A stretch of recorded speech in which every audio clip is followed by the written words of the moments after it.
Morning student, welcome back to Sanchit Academy. चलिए बात करते हैं लास्ट टॉपिक की। लास्ट टॉपिक पे हमने ऑपरेशन ऑफ सेट पढ़ा था, डिसजॉइंट सेट पढ़ा, डिफरेंस ऑफ सेट पढ़ा। अब एक टॉपिक और बचा हुआ है आपके इसी चैप्टर का, that is complement of a set. अगर हमारे पास एक सेट है तो उसका कॉम्प्लीमेंट कैसे कैलकुलेट करेंगे।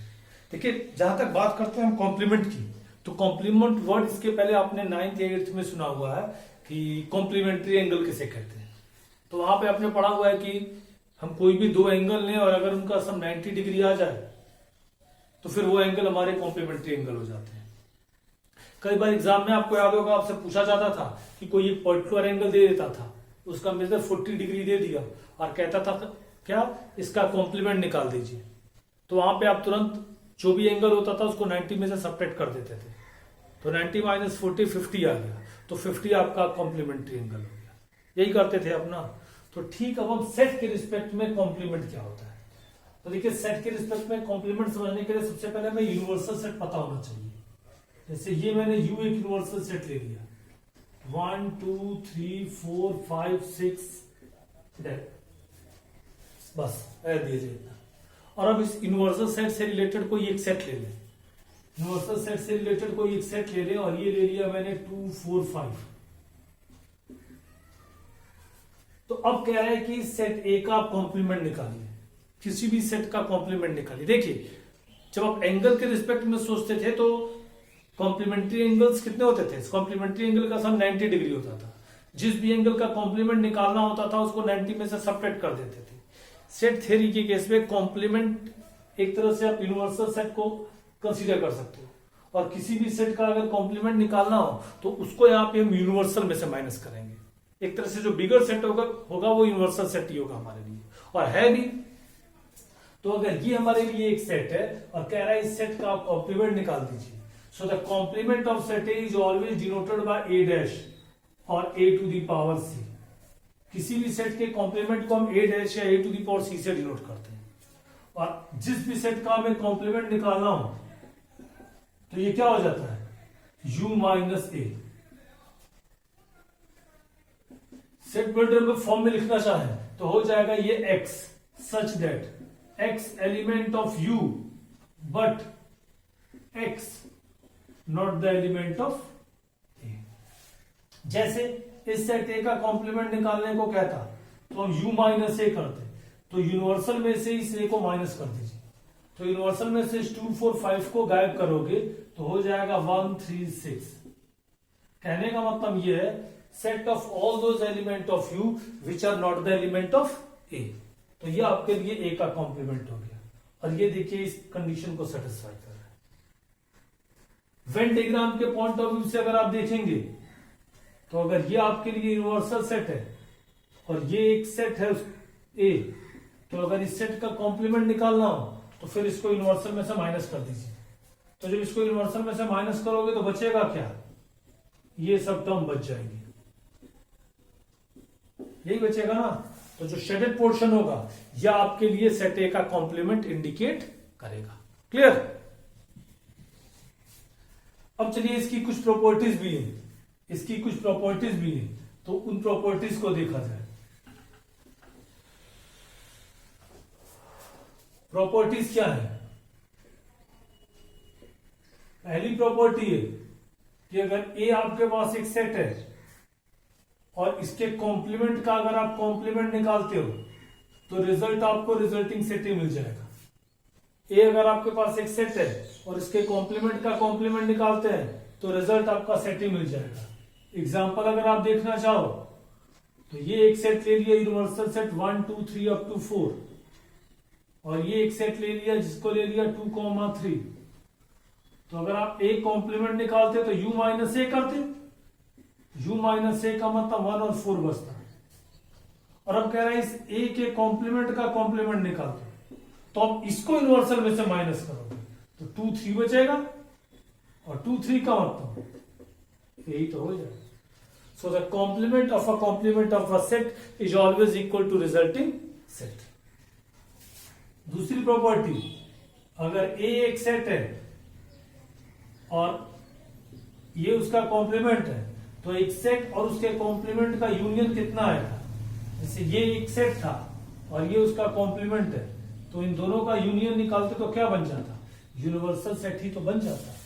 तो एक सेट और उसके कॉम्प्लीमेंट का यूनियन हमेशा यूनिवर्सल सेट होता है।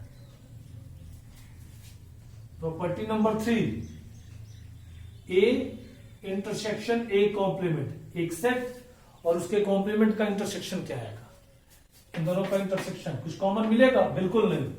सो it become equal to what, 5। Then fourth, empty set का कॉम्प्लीमेंट क्या है। मान लीजिए मैंने एक इम्पटी सेट दे दिया, कह दिया जाए उसका कॉम्प्लीमेंट निकालिए, तो इम्पटी सेट का कॉम्प्लीमेंट निकालने का मतलब इम्पटी सेट को आप यूनिवर्सल में से माइनस करोगे, तो इम्पटी सेट में तो कुछ होता ही नहीं है, तो यूनिवर्सल में से माइनस करोगे तो यूनिवर्सल ही तो बच जाएगा। यूनिवर्सल सेट का कॉम्प्लीमेंट, भाई यूनिवर्सल का कॉम्प्लीमेंट निकालना है तो किसी भी सेट का कॉम्प्लीमेंट निकालने के लिए उसको यूनिवर्सल में से माइनस करेंगे, तो इस u का कॉम्प्लीमेंट निकालने के लिए u में से ही माइनस कर देंगे, तो क्या बच जाएगा, कुछ नहीं बचेगा, एम्प्टी बच जाएगा। तो ये इसकी 5 प्रॉपर्टीज है, ठीक है। एक एक्स्ट्रा इसमें टर्म है आपके लिए, डिमॉर्गन्स लॉ। डिमॉर्गन्स लॉ, जो ये डिमॉर्गन्स ने उन्होंने 2 लॉ दिए थे on the basis of complement of a set. उन्होंने पहला लॉ क्या दिया, उन्होंने कहा कि अगर ए और बी 2 सेट है तो ए यूनियन बी का जो होल कॉम्प्लीमेंट होगा वो बराबर होगा A complement intersection B complement के। दूसरी प्रॉपर्टी उन्होंने दी, ए इंटरसेक्शन बी का जो कॉम्प्लीमेंट है वो बराबर होगा A complement union B complement के। ये दो उन्होंने डिमॉर्गन्स लॉ दिए थे। इनका प्रूफ भी हम कर सकते हैं, प्रॉपर्टी से भी और वेन डायग्राम से, वेन डायग्राम के थ्रू भी। तो वेन डायग्राम के थ्रू तो भी मैं नहीं बताने वाला, क्यों, क्योंकि जब हम एक्सरसाइज सॉल्व करेंगे ना तो एक्सरसाइज में ही मिलेगा हमें, वेन डायग्राम इनका बनाना रहेगा। तो अभी हम केवल प्रॉपर्टी के थ्रू इनको प्रूफ कर दे रहे हैं, अंडरस्टैंड। तो चलिए अब डिमॉर्गन्स लॉ प्रूफ किया जाए with the help of property. तो सबसे पहले फर्स्ट, पहला है क्या, ए यूनियन बी का जो कॉम्प्लीमेंट है it is equal to A complement intersection B complement. थोड़ा ध्यान से समझिएगा, प्रॉपर्टी बेस्ड है, समझने में थोड़ा टाइम लगता है। तो प्रूफ करते हैं, चलिए। देखिए सेट थ्योरी में है क्या, हमें इस लेफ्ट हैंड साइड को राइट हैंड साइड के इक्वल प्रूफ करना है, लेफ्ट हैंड साइड को राइट हैंड साइड के इक्वल प्रूफ करना है। सेट थ्योरी के केस में जब भी आपको लेफ्ट हैंड साइड को राइट हैंड साइड के इक्वल प्रूफ करना हो तो एक ही रूल काम करता है, क्या, हम ये दिखा रहे कि जो लेफ्ट हैंड साइड है वो राइट हैंड साइड का सबसेट है, लेफ्ट हैंड साइड जो है वो राइट हैंड साइड का सबसेट है, और right hand side left hand side का सबसेट है। Left hand side right hand का सबसेट का होता है लेफ्ट के सारे एलिमेंट राइट में और फिर राइट के सारे एलिमेंट लेफ्ट में, इसका मतलब कि दोनों बराबर, यही होगा ना। तो हमें यही शो करना है। तो सबसे पहले हम शो करेंगे कि लेफ्ट के सारे एलिमेंट राइट में। तो ये प्रूफ करने के लिए सबसे पहले लेट, हम करते क्या, let x element of A union B का होल कॉम्प्लीमेंट। हमने मान लिया कि ये जो लेफ्ट हैंड साइड है ना, ए यूनियन बी का कॉम्प्लीमेंट, एक्स इसका एक एलिमेंट है, एक्स इसका एक एलिमेंट है। इधर एग्जांपल भी लेके चल रहे हैं कि आपको समझ में आए। जैसे यू एक यूनिवर्सल सेट ले लिया 1 2 3 और ए एक सेट ले लिया 1 2, ध्यान दीजिएगा, और ए कॉम्प्लीमेंट कितना आ जाएगा, 3 आ जाएगा। तो अब जरा ध्यान से देखिए, 3 जो है वो ए कॉम्प्लीमेंट का एलिमेंट है कि नहीं है, 3 जो है वो ए कॉम्प्लीमेंट का एलिमेंट है कि नहीं है, बिल्कुल है। तो अगर 3 ए कॉम्प्लीमेंट का एलिमेंट है, इसका मतलब 3 यू में तो है लेकिन ए में नहीं है कि नहीं है। इसका मतलब 3 यूनिवर्सल में तो होगा लेकिन ए में नहीं होगा। जैसे आपकी क्लास है और स्कूल यूनिवर्सल सेट है, तो आपकी क्लास का कॉम्प्लीमेंट क्या होगा, आपकी क्लास को छोड़कर, आपकी क्लास 11th को छोड़कर क्या बचेगा, 12th। तो अगर 12th के पॉइंट ऑफ व्यू से सोचेंगे तो हम कह देंगे 12th क्लास स्कूल में तो होगा, यूनिवर्सल में तो होगा, लेकिन 11th में नहीं होगा। तो वही चीज है, अगर एक्स ए यूनियन बी के होल कॉम्प्लीमेंट का एलिमेंट है, इसका मतलब x element of U but x not the element of, इसको मिटा दे रहे हैं, not the element of A union B. और वो एग्जांपल हम कहीं लिख लें, यहां लिख दे 1 2 3 काम करेगा आपके लिए। ए हमने ले लिया था 1 2 और ए कॉम्प्लीमेंट हो गया था 3, लिख दे रहे। अब देखिए यहां से लिख सकते हो एक्स एलिमेंट ऑफ यू। देखिए कह रहे हो कि एक्स ए यूनियन बी में नहीं है, एक्स ए यूनियन बी में नहीं है, ए और बी को मिलाने पर नहीं है। अरे भाई ए मान लीजिए 1 2 और बी मान लीजिए 3 4, ए यूनियन बी क्या होगा 1 2 3 4। कह रहा है कि एक्स ए यूनियन बी में नहीं है। मान लीजिए मैंने कह दिया 5 ए यूनियन बी में नहीं है, इसका मतलब 5 का ए में होगा ना बी में होगा कि नहीं होगा। यहां से लिख सकते हो बट इसका मतलब x not the element of A and x not the element of B. ये होगा कि नहीं होगा भाई। अगर एक्स ए यूनियन बी में नहीं है तो ना ए में होगा ना बी में होगा, क्योंकि अगर किसी भी एक में होता तो मिलाने पे जरूर आ जाता। अब सेपरेट कर दीजिए इसको, यहां से इसको लिख सकते हो X element of U but x not the element of A, और फिर and X element of U but x not the element of B. आपने सोचा ये क्या किया, मैंने ये दोनों को डिस्ट्रीब्यूट करा दिया। डिस्ट्रीब्यूटिव लॉ आपने 7th 8th में ही पढ़ा है, याद होगा। ए इंटू बी प्लस सी को आप क्या करते थे, ए इंटू बी प्लस ए इंटू सी। तो वही मैंने किया, ये डिस्ट्रीब्यूट हुआ इन दोनों को, तो मैंने दोनों पे यू को डिस्ट्रीब्यूट करा दिया। अब देखिए कह रहा है एक्स यू में है लेकिन ए में नहीं है, 3 यू में है लेकिन ए में नहीं है। इसका मतलब 3 कहां पे है, ए कॉम्प्लीमेंट में है। इसका मतलब max element of A complement होगा कि नहीं होगा, बिल्कुल होगा। एंड एक्स यू में है लेकिन बी में नहीं है, यू में है लेकिन बी में नहीं है, तो एक्स कहां पे होगा, एक्स कॉम्प्लीमेंट में तो होगा। अब देखिए एक्स ए कॉम्प्लीमेंट में भी है और एक्स बी कॉम्प्लीमेंट में भी है। इसका मतलब एक्स दोनों में क्या है, कॉमन है। एक्स दोनों में क्या है, कॉमन है। और कॉमन के लिए आप क्या लिखते हो, A complement intersection B complement. हो गया कि नहीं होगा। ध्यान से देखिए यहां पे था x element of A union B का कॉम्प्लीमेंट।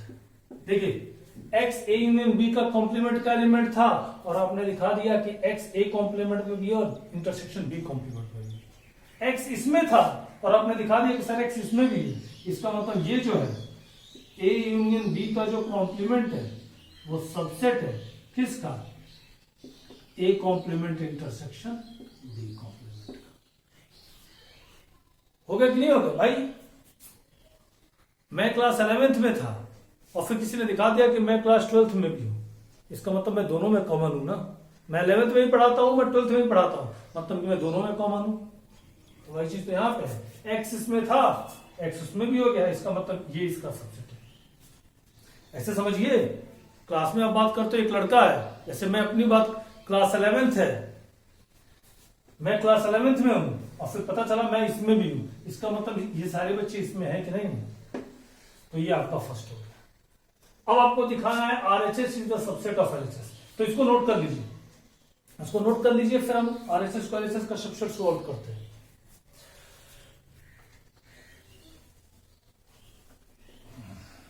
और ये इक्वेशन नंबर 1 को भी रखे रहिएगा, काम देगा आपके लिए। फिर से अगेन अब आरएचएस को लेके चलना है। अगेन लेट, अब एक्स लिया जाए, एक्स तो ले चुके हैं, वाई ले लिया जाए। Y element of A complement intersection B complement, यही लेट चल रहा है। वाई एलिमेंट है A complement intersection B complement है। वाई एलिमेंट है A complement intersection B complement है। इसका मतलब y एलिमेंट है ए कॉम्प्लीमेंट का एंड y एलिमेंट है बी कॉम्प्लीमेंट का। भाई y ए कॉम्प्लीमेंट का एलिमेंट है, y ए कॉम्प्लीमेंट का एलिमेंट है, 3a कॉम्प्लीमेंट का है। इसका मतलब y element of u but y not the element of u। हो जाएगा कि नहीं हो जाएगा। ऐसे ही y element of u but y not the element of B. Clear? फिर वही distributive law, Y element of U but लिख दिया जाए Y not the element of A और Y not the element of B. ना A में है ना बी में, वही डिस्ट्रीब्यूटिव लॉ फिर से अप्लाई कर दिया। वाई एलिमेंट ऑफ यू,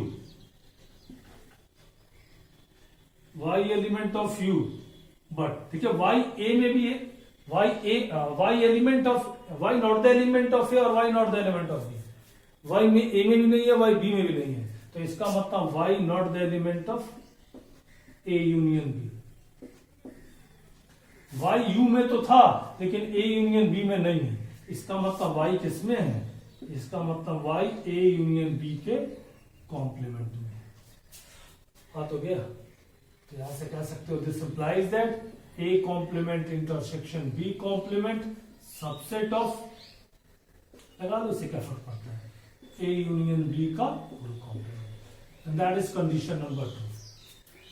तो from 1 and 2, from 1 and 2, LHS is the subset of RHS, RHS is the subset of LHS, it means LHS equal to RHS, it means A union B का whole complement is equal to A complement intersection B complement।